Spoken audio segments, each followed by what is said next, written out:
Okay, hello, good day everyone. Welcome sa Happy Angel Reading. So, welcome po. Any sign dito sa ating pagbasa ngayon. Medyo nag-freeze ang camera kanina. So, nabalasa ko na but I feel na this message is para sa talagang nakakuha ng attentions ng video na to. No? So,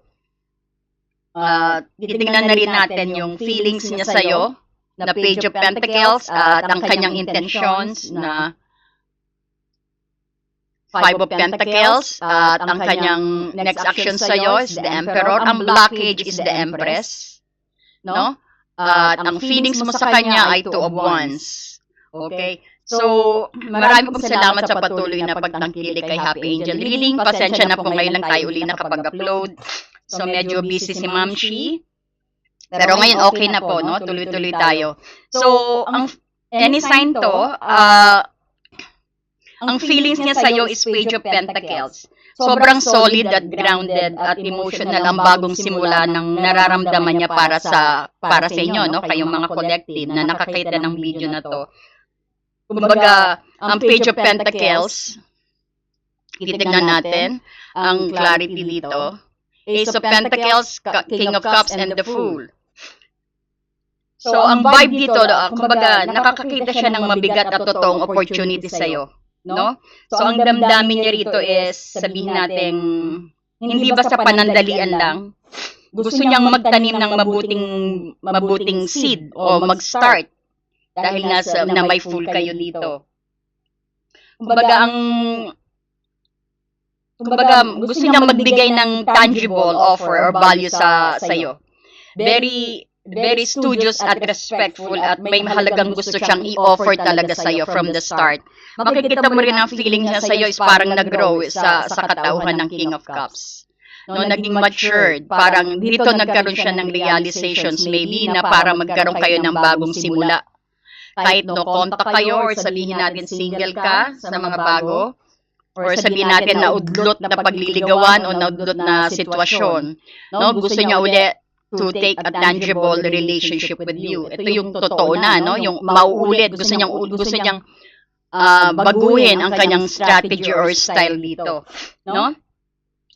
Nakita natin, nag-grow ang pagmamahal niya sa'yo. Siguro sinilent mo to o nagkaroon kayo ng konting silent o binos ka niya o binibreadcrumb ka niya. Makikita mo rito na gusto niyang ibahin ang kanyang strategy. No? Kung nakikita mo, parang feeling mo hindi siya proud sa'yo, pero ngayon gusto niya ipakita na he's very proud of you. Parang gano'n, may changes, malaking changes na mangyayari sa kanyang emotional feelings towards you. Nag-grow ang pagmamahal niya sa'yo, no? Kaya gusto niyang maulit, no? Kumbaga, he learned from his mistake or her mistake, babae ka man o lalaki. So, nararamdaman niya na sa'yo na isa kang regalo, parang new grounded opportunity dito. And because of the Ace of Pentacles, no? Parang gusto niyang take chances, no? Kumbaga mag-take ng leap of faith kahit anong resulta. No? Parang gusto niya ng bagong journey.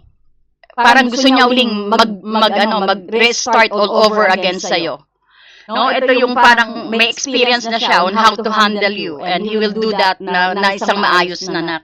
No, which is napakaganda. Ang kanyang intentions is Five of Pentacles. So, tingnan natin ang clarity. Two of Wands and the Three of Wands dito. So, ibig sabihin, dito natin makikita ang pagbaliktad at pagbangon. O sabihin natin, ito yung muling pakiramdam sa kawalan ng patungo sa pagplano. Nang may malaking kinabukasan. May realizations talaga tayo dito. So, ang Five of Pentacles na to, ito yung aware na siya na may kakulangan.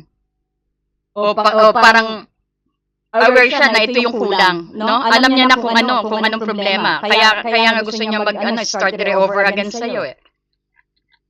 So, alam niya na kung ano yung approach na gagawin niya. Gusto niya nang umalis, kumbaga nagkaroon siya ng dagdag ng self-confidence dito sa Five of Pentacles, no? Ito dati kung aware siya na may kakulangan or sabihin natin medyo may distance o pakiramdam na pagiging left out in the cold, nung una o ayaw niyang maramdaman ng ayaw niyang iparamdam sa iyo na naiwan sila sa ere din. No? Ang two of wands dito, ito yung decision. Ito yung sabihin natin vibe na mangyayari. Ito yung decision making planning, no? Ang intentions niya ngayon ay para i-evaluate ang sitwasyon at i-plan ang next susunod na hakbang para kayo magkaroon ng bagong simula, no? Hindi na siya papayag na maging stagnant o magtiis sa hirap. No? Kung makikita mo, pinalo ng Three of Wands. So ito yung expansion at paghihintay ng mga resultas na itinanim niya. Talagang nagmumuni-muni siya, talagang pinag-aaralan niya kung anong next step niya, no? Talagang panibago ito, hindi na yung kasi nga may Page of Pentacles. Gusto niya maging pundasyon ninyo is yung semento na kaagad, hindi na kailangan ng mga kahoy, no? Nakukuha niyo po ba ako? So, ini-evaluate niya ang sitwasyon at i-plan ang next step sa'yo. So, hindi na siya papayag na maging stagnant o para magtiis pa uli kayo dito. So, ang Three of Wands, ito yung pag-aantay din. Pwede rin logistic, makaka-receive ka ng message at call sa kanya. Ito yung expansion din sa mga pinaplano niya. Gusto niyang magpalawak ng horizon. Mag-reach out sa mas malayong level na, no? At sisiguraduhin niya mga ginagawa niyang plano rito sa Two of Wands. Kasi pag making plans ng Two of Wands, no? Ito yung magbubunga din na gusto niyang to take an action. So, ang totoong intentions niya rito ay kumbaga gusto niyang ilabas ang sitwasyon mula sa pakiramdam ng scarcity o kawalan ng Five of Pentacles, kasi this is scarcity ang Five of Pentacles. Gusto niyang gumawa ng malinaw na plano at buksan ang pintuan para sa mas malaking progreso ninyong dalawa. No? Ito yung malalayong opportunity o tuloy-tuloy na pag-unlad ng inyong connections. O kung kayo pa rin is current nasa relationship, gusto niyang i-upgrade ang inyong relationship na may plano na, hindi yung basta-basta na lang. No? And he's making a plan, hindi lang sa ngayon, at hindi lang ito yung basta-basta crush. Gusto kanyang maging girlfriend kung nagliligawan pa lang kayo. Gusto niya nang mag-commit, no? Because of the Three of Wands. He's just waiting for the right timing sa iyo dito. Kumbaga, gusto niya na tuloy-tuloy ang pag-unlad ng inyong connections, no? Or sabihin natin, connections niya para sa iyo. Ang ganda, no? Kaya nakikita natin dito ang new journey ninyo kasi halata sa full dito, no? Kahit anong resulta, pero ang intentions niya is talagang to replenish the relationship, no? Gusto niyang maging maayos ang inyong relationship na. So, makikita mo ang next action niya sa'yo towards you is the Emperor, no? So, tingnan natin ang clarity. The Queen of Wands and the King of Wands. Queen and this is power no? Power couple. Ang ganda, Emperor. Di ba? Saka paano niyan? Sobrang intense at very powerful ang energy ng combinations ng card na to sa kanyang next action. Kumbaga, ibig sabihin nito, ang next action niya ay magiging very direct and bold. Magiging very bold siya actually. No? Kumbaga, walang mind games dito. No? Kumbaga, he learned from his mistake at talagang gagalingan niya na ang pag-approach sa'yo at ang pagpupursue sa'yo dito. No? Gusto niyang mag-take charge at i-pursue na very serious. Ipupursue ka niya na very seryoso dahil nakikita niya na kayo ay isang power couple. Magandang inyong combinations dito. Power couple to, Queen and King. So, di ba, Lupet? Maybe you are dealing with but any sign to, no? Pero specific na nakikita natin dito, Taurus Earth sign, Taurus Capricorn Virgo, Aries energy, and Pisces Cancer Scorpio, no? But specifically any fire sign, kasi panay full of actions dito, expect some communications na or mag-text siya o tatawag siya sa'yo, o makikita mo na lang nandiyan na siya sa bahay mo, namamanhikan na, o ayan, may dala ng no? Basta ipupurso ka niya ng seryoso ang kanyang next action, no? Hindi biro. This is a power couple. So, ang emperor, magte-take charge siya dito na bilang isang emperor. So, ang next move niya ay very structured at intentional na authoritative, no? Sabihin din natin, hindi siya mag-aalinlangan kung may gusto siyang sabihin o gawin. He will do it directly. Gusto niyang magbigay ng stability at ipakita na he can actually he can be a protective person, babae ka man o lalaki. No? Ang reliable at maging reliable figure sa buhay mo. No? Kinikilig naman ako. So, kung makikita mo rin dito, may King of Wands ka. Ang actions niya is very driven, na very may intense passion, at very confident at excitement. Kumbaga, lalapit siya sa'yo na may tapang at very charismatic. Hindi siya nahihiya na iparamdam ang intentions niya sa'yo, kagaya dito, no? Yung plano na sinasabi ko. So, he wants to win you over and take actions, no? To keep the fire alive. Talagang actions niya is na magkaroon uli kayo ng init at adventurous energy sa isa't isa. Yan ang next action siya. And then you have the Queen of Wands dito, no? Nakikita ka niya actually bilang equal match niya, no? So, ang kanyang queen na attract siya sa very confident ka rin, at very independent, at very magnetic energy rin. Dahil dito, ang approach niya ay para tapatan ang vibrant energy mo. No? So, makikita mo, ang next actions niya dito, expect a very confident and upfront approach. No, maaring mag-reach out siya sa'yo para yayain ka siguro sa isang date o mag-initiate ng isang malalim at bold na conversation. O gumawa ng isang grand gesture para ipakitang seryoso siya sa'yo. Kasi ang goal niya, ang intention niya is ipakita na may plano siya sa inyong dalawa. Ipaparamdam niya na ikaw ang priority niya at gusto niyang i-lead ang connections ninyong dalawa. At i-upgrade ang inyong relationship in the next level. So, nakakapagtaka, no? Ang Empress ang naging blockage ninyo dito. So, ang posisyon ng being blockage, ito rin sabihin natin, normally, ang Empress nagre-represent ng abundance. This is also creation. Ito rin is nurturing and parang effortless flow ng energy. No? But, when this Empress comes as a blockage, o problema, ito yung pagiging soft at receptive ng energy becomes nagiging overdone or sabihin natin completely blocked sa inyo. So, ito yung pwedeng sabihin natin nag-hold back sa sitwasyon o sa connections ninyong dalawa. Ito yung over-nurturing. O sabihin natin, you are giving too much. No? Being the mothering energy ang the Empress. Baka masyado kang nagbibigay o nag-aalaga to the point ng sabihin natin na ikaw na napapagod o nauubusan. So, ang block dito, what is the block dito? Kapag when you play the role of a caregiver, parang caregiver ka sa kanya, no? Too much, no? Ibig sabihin, nagke-create ng unbalanced dynamic ito. Samantalang ang isang persons na yan, step back siya. At nagiging passive instead na magiging stepping up ito sa kanyang power. Kumbaga, very passive siya, na ikaw lang nagpupuna lagi. So, yan na yung imbalance. Ikaw na lang ang bigay ng bigay. O siya na lang ang bigay ng bigay. Dapat dapat give and take energy. No? So, one of you may be doing this, no? Parang hinahayaan siguro ng isa sa inyo na tumatanggap na lang. O sabihin natin, nagre-receive na lang ng pag-aalaga, pagmamahal, or emotional, physical, or material thing. No? So, nakikita nyo ang bakit ang Empress ang naging blockage, pero napakaganda ng Empress energy. No?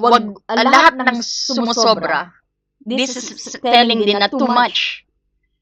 No? Too much kang nag-aalaga sa kanya, walang in return. Too much kang nag-aalala, wala siyang pag-alala sa'yo. No? So, sana hindi pa huli ito dahil may nararamdaman siya sa'yo. No? mahal ka niya. Kaya lang, he's not kumbaga hindi siya nagpapakita. Ang gusto natin yung nagpapakita di ba? Yan ang gusto natin na makita sa kanya. So, maaari rin nag-aantay din kayo ng mag-bloom din ang relationship pag din ang blockage is the Empress. Masyadong sit back and relax or waiting for things na mag-natural flow na lang kayo. So, ang Empress is receptive, no? Siya yung nagre-receive. But right now, ang sitwasyon might be need deliberate actions. Kailangan yung umaksyon, huwag lang mag-antay.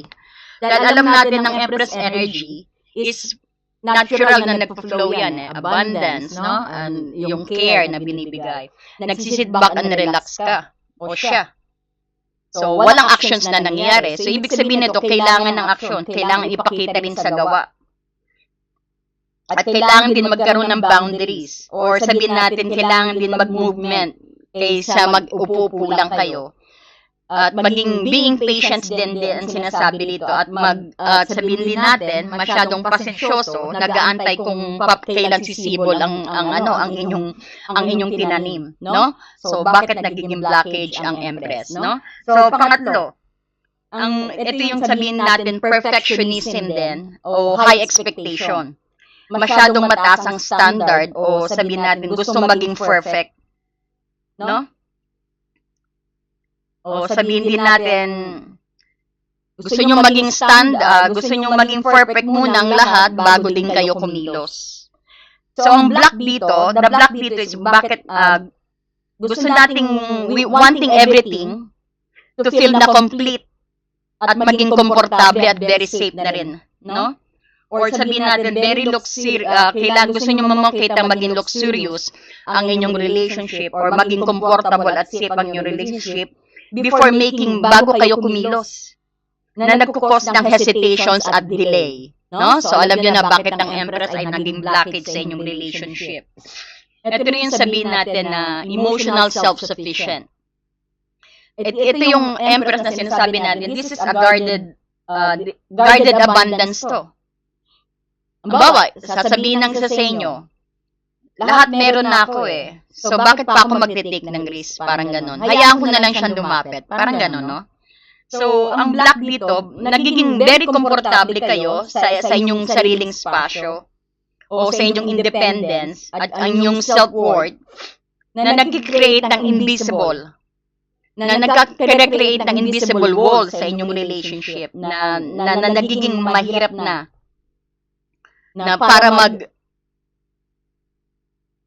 para ang isa sa inyo is mag-take an action. No? This is also, we could talk, this is about yung mga pride ninyo. Okay? So, ang blockage na nakikita natin, to summarize this up, ang Empress is, ito yung blockage, kumbaga, hindi ito yung lack ng attraction or sabihin natin pagpapahalaga. Pero ito yung kung paano ang energy, kung paano nyo i-manage ang inyong energy. So, ang block dito is either you're giving too much o nagbibigay kayo masyado at masyado kayo nagpapasensya na hindi nyo nakikita na equal effort back.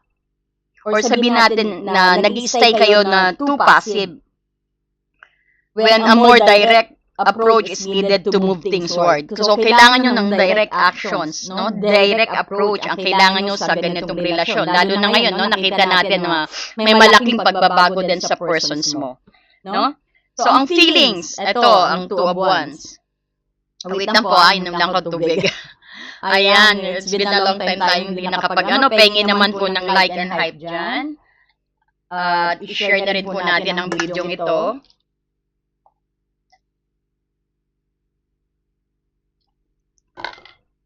Ayan.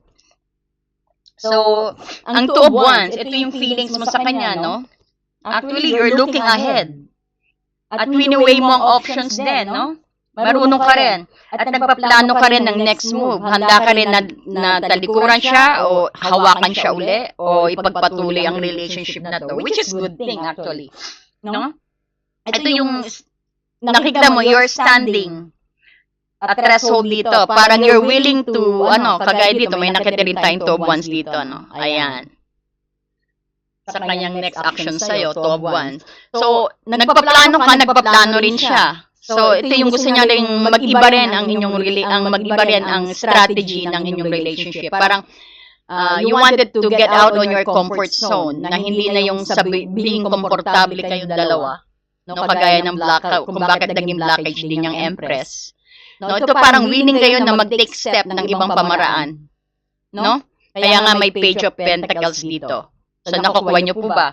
So, ibig sabihin, ang feeling mo sa kanya, you're holding the world dito eh.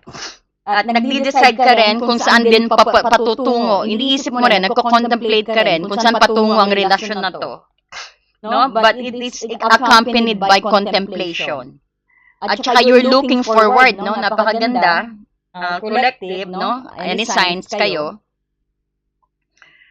You are forward-looking intent kayo dito. At mayroon kayong nag-strategy kayo.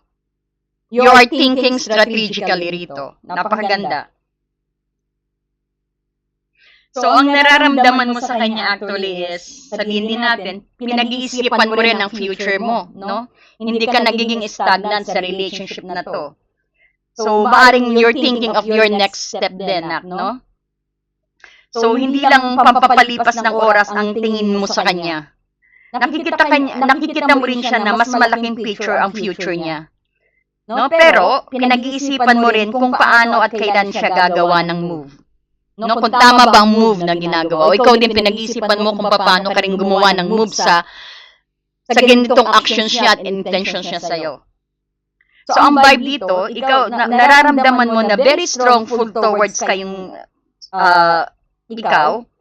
Pero parang iniisip mo rin na kailangan mo rin na evaluate ang inyong sitwasyon. No? Kung paano kayo mag-fit ng long term, kung paano maglalas ang inyong relationship, kung paano magiging maganda ang inyong relationship.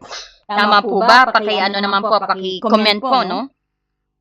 At kung kailan kayo gagawa ng move. So, parang talagang nakikita din natin dito, no? May excitement at matinding kaalaman din at interest na alamin mo rin kung saan patungo rito. Talagang nagsisearch ka rin, no? Kung iniisip mo rin kung saan patungo ang pag-uusapan ninyo, no? So, parang nararamdaman mo rin na ang inyong connection ay may massive potential ito. Kumbaga, gusto mo rin i-expand o dalhin na mas malayong level kung anong meron kayo sa susunod na inyong journey, no? Ito rin yung you're weighing the options dito, no? Ito yung may hesitations din tayo. Nandoon din ang damdamin mo, pero may bahagya rin na pag-alinlangan na kung pipiliin mo ba siya. O tama ba yung direksyon. It could be also dito, no? Since nakita ko rito, dahil weighing options, it could be also one person's involved na isang mayaman o isang feelings. It could be material din ang wini-weigh options niya. It could be also third party involved dito na nakikita natin na pinagpipilian kayong dalawa. No? So, hindi naman hindi ko sinasabi na magre-resonate ito sa inyo lahat. No? But some I've even here na medyo siguro may isang party rin na connected dito na pinagpipilian niya kayong dalawa. Okay? So, it's either na ikaw na collective, may dalawang options ka na pinagpipilian mo kung siya ba, tama, o dapat ko bang i-pursue ang relationship na to, o mag-stick ako sa bago, o mag-stick ako sa kanya pa rin. No? Parang ganyan ang iniisip mo ngayon, no? Tama po ba? So, sana makatulong ang mensaheng ito. So, pwede rin tinitimbang mo sabihin din natin, pwede rin tinitimbang mo, tinitimbang mo ang timing din at ang hakbang na gusto mong gawin o personal boundaries bago ka rin mag-commit ng buong buo, which is very wise sa'yo, no? Tsaka ito rin yung parang ikaw din, you are standing still muna, nakaganyan ka na, nag-obserba, no? Sa oras nakikilos siya, kung anong strategy niya, inaantay mo rin yan, no? At ikaw din, no? Kumbaga, gusto mo rin makita kung anong strategy at approach na gagawin niya. Kagaya dito, no? Marami siya. Gusto niya maging, ang persons na on your mind, no? So, ang feelings niya sa'yo is, sabihin natin is, forward thinking at very ambitious. At very calculating siya. Or sabihin natin ikaw, very calculating ka rin. Gusto mo rin na makita ang potential ninyong dalawa. Pero nararamdaman mo din na kailangan mo nang niyang planuhin. O kailangan mo rin planuhin na maayos ang susunod yung galaw bago mag-step out kayo, no? So, maganda rito, nag-iingat ka, no? Napakaganda. And then, tingnan din natin kung anong message ng Romance Angel sa'yo. Tingin naman po ng like and hype dyan. Ayan, na-miss ko po mag-live, no? So, expect po na may Aries, all sign po gagawa tayo para sa August, no? Na-adlib na gagawa rin tayo ng para sa August reading, no? Sa any sign. So, ito is para po sa inyong lahat. Kung sinong makakita ng video na ito, may mensahe dito, no? So, tingnan natin ang what is coming next para sa ating collective, Spirit God, or any message. Make the effort daw. Oh, wow.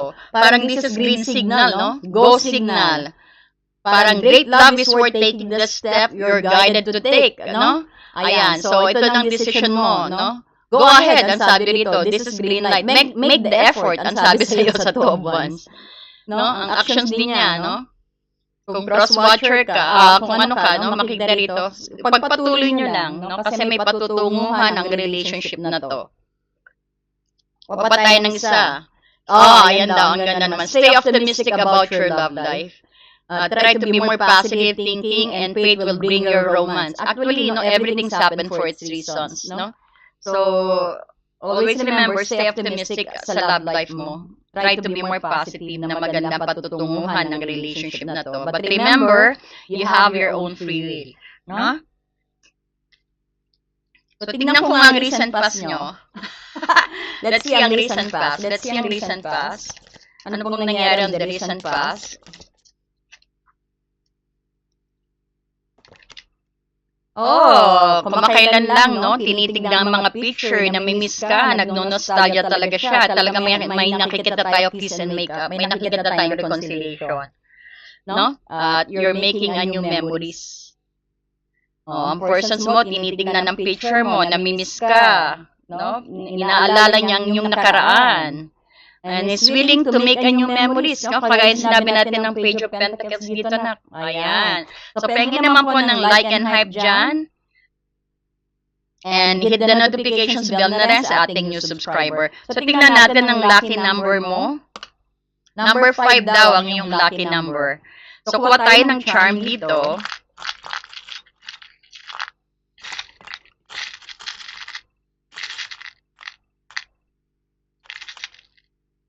Oh my God. A star. Ayan. So, ang star, ito yung parang sabihin natin, this is healing and hope. May heal ang relationship na to. May pag-asa, maganda ang result ng inyong relationship. Nakikita din niya parang ikaw bituin na nagniningning. Ikaw pa rin ang nasa kumukutita pang mata niya pag nakikita ka. No? At nakikita din natin, nararamdaman din niya na ikaw ang guiding light niya, nak, no? Na ikaw ang home niya. Somebody is spying on you sa moon. Sabihin natin, this is also Page of Swords kung sasabihin natin, no?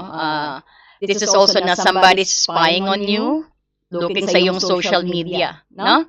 Ayan, sana nagustuhan yung ating reading. At sana po is patuloy niyo pong supportahan ng Happy Angel Reading. Ayan, thank you so much and God bless you po. Bye-bye po.